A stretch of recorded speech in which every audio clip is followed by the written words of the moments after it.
I let out a bitter laugh. So, Adrian, you brought her back here and told everyone it was my idea, didn't you? Adrian's jaw tightened. He looked down, his hands clenched into fists. It's not like that, Evelyn. Save it, I interrupted, shaking my head. I get it now. No matter what you say, your actions speak for themselves. You made your choice. Adrian reached out, his voice almost pleading. Evelyn, please, it's not what you think. I stepped back, my tone cold. Don't. I can't do this anymore, Adrian. Sleep wherever you want tonight, but not near me. That night, Adrian ended up on the living room couch, while I lay awake, staring at the ceiling. Memories of us laughing, planning a future together, felt like shards of glass against my heart. The next morning, I packed my things. There was no point staying any longer. By the time Adrian woke up, I had already stuffed my clothes into an old suitcase. As I approached the door, he appeared, holding a plate of scrambled eggs. Good morning. Let's have breakfast together. I'm leaving, I said bluntly, sidestepping him. Adrian frowned. Leaving? Evelyn, this is your home. It never felt like mine, I muttered, walking out before he could respond.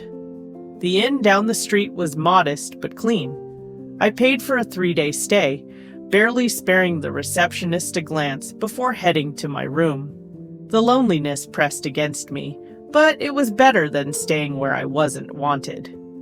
Later, I returned to Adrian's house to retrieve the rest of my things. As I entered, the sound of laughter drifted from the kitchen. Hazel, Adrian's childhood friend, sat with her daughter, Lila, at the table. They barely acknowledged me. My suitcase was exactly where I had left it, but its contents were scattered. Among the mess was a photograph, a precious one of my late parents, torn in half. Lila stood nearby, holding the ripped photo in her small hands. "What are you doing?" I yelled, snatching the pieces away. The little girl began to wail. Hazel rushed over, glaring at me. "What's your problem, Evelyn? She's just a kid." "She destroyed something important to me," I shot back. Hazel smirked. "If it's that valuable, maybe you should have taken better care of it." Adrian walked in then, his face clouding at the scene. "What's going on here?" "She's overreacting, as usual," Hazel said, feigning innocence. I looked at Adrian, hoping for some defense, but he simply sighed. "Evelyn, calm down. It's just a picture. Just a picture." Something inside me snapped. "You're right. It's just a picture. Just like this is just a house and you..." My voice broke. "You're just someone I once thought I loved." I didn't wait for his response. I grabbed my belongings and walked out, slamming the door behind me. Back at the inn, I spread the torn photograph on the desk, my hands shaking as I tried to piece it back together. The memories it held, the warmth of my parents, their smiles, felt irreparably broken. Adrian's betrayal, Hazel's contempt, Lila's mischief, it all piled up like weights on my chest. I had sacrificed so much for him, my dreams of studying abroad, my independence, my identity, all for a man who couldn't even stand by me. But as the hours passed, anger gave way to clarity. This wasn't the life I wanted. The next morning, I sat down to write Adrian a letter. My hands hovered over the paper, unsure of where to begin. "Adrian," I started, "by the time you read this, I'll be gone. I've decided to accept the university offer in Elmbridge. Don't look for me. We're better off apart." I hesitated, then added, "Thank you for the moments we shared. I hope you find what you're looking for." I folded the letter and slipped it into an envelope. That evening, a knock on my door startled me. Expecting the innkeeper, I opened it only to find Adrian, standing there, disheveled and out of breath.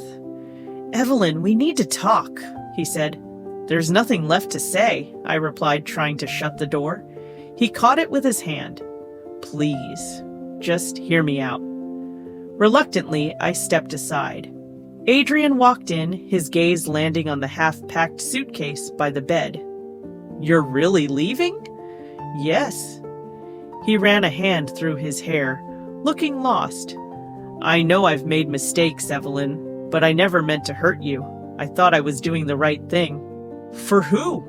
I interrupted. For Hazel? For Lila? Because it certainly wasn't for me. Adrian flinched. I was trying to keep everyone together. At what cost? I snapped. You've pushed me away so many times, Adrian. I'm done sacrificing myself for people who don't value me. He opened his mouth, then closed it, seemingly at a loss. The silence stretched between us, heavy with unspoken words. Finally, Adrian spoke, his voice barely above a whisper. I thought you'd always be there. I laughed bitterly. That's the problem, Adrian. You took me for granted, but not anymore.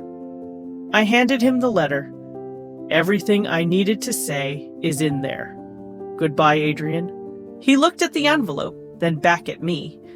Evelyn, Goodbye, I repeated, firm this time. Adrian hesitated, his shoulders slumping in defeat. Without another word, he turned and left. The next few days were a blur of preparation. I finalized my travel plans, said goodbye to the town I once thought I'd call home forever, and began to embrace the idea of a fresh start. As the bus pulled away, I looked out the window, the town fading into the distance. For the first time in years, I felt free. Free to pursue my dreams, free to find my own happiness, free to live for myself. And as the road stretched ahead, so did endless possibilities. And that's when it hit me. Life isn't about clinging to what's broken. It's about stepping into the unknown, armed with the courage to rebuild. To anyone listening, remember this. You are not defined by the people who fail to see your worth. You are not bound by the mistakes of the past. You are free to rewrite your story, one bold decision at a time. Sometimes letting go isn't the end, it's the beginning of something far greater. If this story resonated with you, share your thoughts in the comments below. What would you have done in Evelyn's place? And don't forget to like, share, and subscribe for more stories of resilience, self-discovery, and the power of choice. Let's grow stronger together, one story at a time.